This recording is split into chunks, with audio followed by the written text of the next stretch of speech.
ఒకసారి సాయంత్రం ఒకసారి పర్వాలేదన్నారు పెద్దవాళ్ళు. సావిట్లో ఒకసారి సందిట్లో ఒకసారి చలి కాగాలన్నారు చిన్నవాళ్ళు. కొక్కరో బంగారు కోడి ముద్దడితే ముదిరింది వేడి.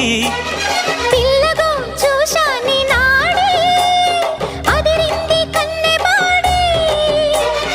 గుట్టుగా దోపిడి చెయ్యనా గుమ్మడి తాళలేను తీపి రాపిడి.